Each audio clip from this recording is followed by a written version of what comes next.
Hello दोस्तों आज हम देखेंगे जैव विकास का जितने भी वन लाइनर क्वेश्चन बनते हैं तो आज आपको हम देखते हैं।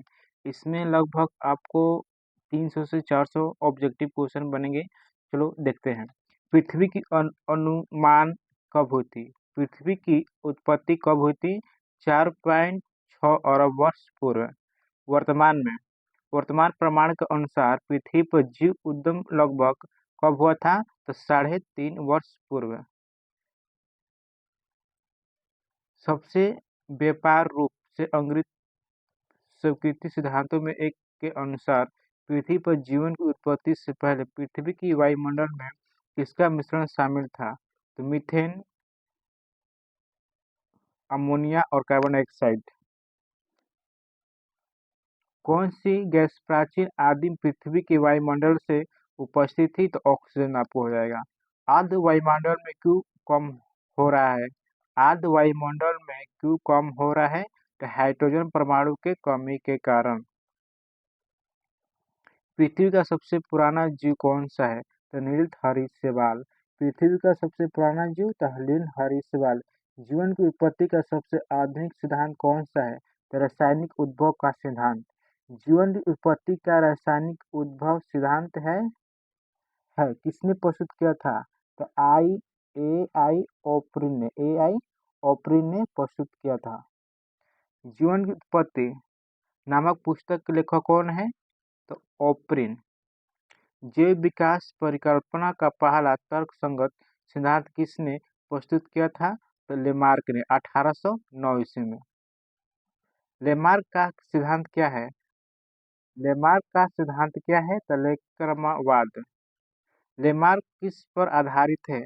बड़े होने की प्रकृति, वातावरण का सीधा प्रभाव, अंगों का उपयोग या अनुप्रयोग का प्रभाव, उपरचिक लक्षणों का वशीकृत। लेमार्क का सिद्धांत है। उपरोक्त लक्षणों की वशीकृत सिद्धांत किसने कहा था? तो लेमार्कवाद को। लेमार्क की पुस्तक का नाम फिलोजिफन जिसिक। जैव विकास की को सर्वप्रथम किसने समझाया? जैव विकास को सर्वप्रथम किसने समझाया? तो लेमार्क ने। कब? 1809 ईस्वी में। कौन सी एक अंग्रेजी प्रकृतिवादी भूवैज्ञानिक और जीव वैज्ञानिक थे जो विकास से संबंधित विज्ञान में उनके योगदान के लिए जाने थे? तो चार्ल्स रॉबर्ट डार्विन। जैव विकास का प्राकृतिक चयन सिद्धांत किसने प्रस्तुत किया था? तो चार्ल्स डार्विन ने। विकासवाद का सिद्धांत किसने प्रस्तावित किया था? तो डार्विन ने प्रस्तुत किया था। पर किस प्रसिद्ध विकासवादी चार्ल्स डार्विन ने अपनी किस पुस्तक में अपने सिद्धांत का प्रतिपादित किया था? तो प्राकृतिक चुनाव द्वारा जातियों की उत्पत्ति। कब? 1859 ईस्वी में। प्राकृतिक डार्विन का प्राकृतिक चयन सिद्धांत किस पर आधारित है? जीवों में प्रचुर सत्वोत्पत्ति की क्षमता, जीवन संघर्ष, विविधताएं और उसके वंशगति योग्यता की उत्तरजीविता अथवा प्राकृतिक का चयन। डार्विन द्वारा प्रस्तुत प्राकृतिक वारवादक किस पर आधारित है? तो over production, struggle for edition and variation, survival of the fitness. प्रजातियों की संख्या बनाए रखने और उनकी विलुप्तता को रोकने के लिए आवश्यक है प्रजनन। विकास का मुख्य कारण क्या है? प्राकृतिक का वर्ण। जीव द्वारा किसके लिए अधिक वंशगति के लिए बेहतर अनुकूलित वातावरण बनाने की प्रक्रिया को कहते हैं? प्राकृतिक चयन। प्राकृतिक चयन। जैव विकास के संदर्भ में सांपों में अंगों का लोप होने किस प्रकार स्पष्ट किया था? यानी कि जैव विकास के संदर्भ में सांपों में अंगों का लोप होने किस प्रकार स्पष्ट किया गया था? तो अंगों के उपयोग तथा अनुप्रयोग किए जाने से क्या था? द ओरिजिन ऑफ स्मिथिंग पुस्तक किसने लिखी थी? तो डार्विन ने। जैव विविधता का आधारभूत सूत्र क्या है? तो उत्परिवर्तन। जैव विकास के उत्परिवर्तन सिद्धांत का प्रतिपादन किसने किया था? तो हुडो ब्रिज ने किया था। हुडो ब्रिज ने अपना प्रयोग किस पर किया था? तो संध्या पुरमोज अर्थात आइसोलेट लेमेरिकाना पर। किसी जाति का पहला सदस्य जिसमें उपस्थित उत्परिवर्तन का लक्षण दिखाई देता है क्या कहलाता है? तो उत्परिवर्तित। वो कौन सा विचार है कि नई प्रजातियों का विकास उनके परिभाषित परिवर्तन के कारण हुआ है? तो उत्परिवर्तन का सिद्धांत। विकासवादी संबंधों के प्रमाण में कौन प्रदान करता है? तो जीवाश्म। लाखों वर्ष से आदिम जीवों में क्रमिक परिवर्तन का अनुक्रम जिसके परिणाम स्वरूप नई प्रजातियों का उद्गम होता है तो क्रमगत अनुपातिक क्रमपक अनुपातिक। किसके पादप एक जंतुओं के बीच की संयुक्त घड़ी माना जाता है? तो इग्लिना को। किसे पादप एवं जंतुओं के बीच की संयुक्त घड़ी को माना जाता है? तो इग्लिना को। किसे एनलिडा और मोलस्का के बीच की कड़ी को माना जाता है? तो नियोप्लाइना को।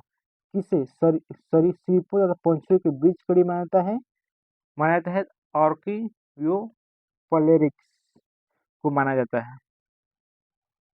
तो ऑर्कियोपोरेक्स क्या है? तो यूरेसिक युग सर्वपुरातन पंछी है। किसे सरीसृपों तथा स्तनधारियों के बीच कड़ी माना जाता है? एडिकाना एम प्लेलिटिपस को माना जाता है। अंडे अंडे देने वाले स्तनपायी कौन से होते हैं? तो प्लेटिटिपस। कौन है? तो प्लेलिटिपस। जुधारियों में नई प्रजाति का क्रमिक विकास करने की संभावना क्यों अधिक होती है? तो द्विवर्ण अणुओं के विभाजन के कारण।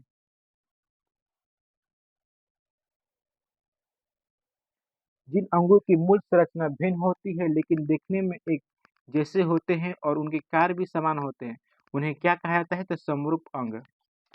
लॉबस्टर की पूंछ और व्हेल के फल क्या है? तो समरूप अंग। वैसा अंग जिनकी मौलिक संरचना तो एक समान होती है परंतु उनके द्वारा किए जाने वाला कार्य भिन्न भिन्न होते हुए कहलाते हैं समजात अंग। किस युग के दौरान विशालकाय सरीसृप डायनासोर फले थे? तो मोयोजोइक युग के कारण। लगभग 65 मिलियन वर्ष पहले डायनासोर किस अवधि के अंत में विलुप्त हो गए थे? तो क्रेटिसिया युग में। मेमस किसके पूर्वज थे? तो हाथी के पूर्वज थे। जीव के विकास इवोल्यूशन के संदर्भ में किस सही अनुक्रम है? तो सैलेमेंडर अजगर कंगारू। किस महाकल्प ने स्तनधारियों के महाकल्प के रूप में भी माना जाता है? तो नूनजीव। मानव विकास का अध्ययन यह इंगित करता है कि हम सभी एक ही प्रजाति के संबंधित थे जो कहाँ का विकास हुआ है? अफ्रीका से। मनुष्य की अनुवांशिकी पता कहाँ से लगाया जाता है? मनुष्य की अनुवांशिकी का पता कहाँ से लगाया जाता है? अफ्रीका से। होमो सेपियंस के रूप में वर्गीकृत किए जाने वाले प्रारंभिक हेमिनाइट्स कौन थे? तो क्रो-मैग्नक। आधुनिक मनुष्य के हाल में पूर्वज कौन थे? आधुनिक मनुष्य के काल में पूर्वज कौन थे? तो क्रो-मैग्नस का मनुष्य। वैज्ञानिक नाम होमो सेपियंस का क्या थे? तो बुद्धिमान आदमी। शब्द डोनिसोवन कभी कभी समाचार माध्यमों में किस संदर्भ में आता है? तो एक आदमी मानव जाति स्पीशीज की समकालीन मानव प्रजाति।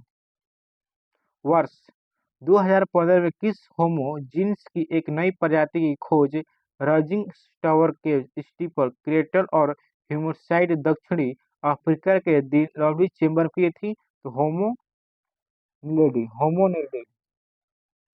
दोस्तों यहाँ से आपका जो कि चैप्टर 1 था जैव विकास जो कि पूरी तरह से आपको खत्म हो गया है। जैव विकास तो इसका दूसरा पार्ट होगा प्ले लिस्ट में आपको मिल जाएगा, तब वहाँ पर देख सकते हैं।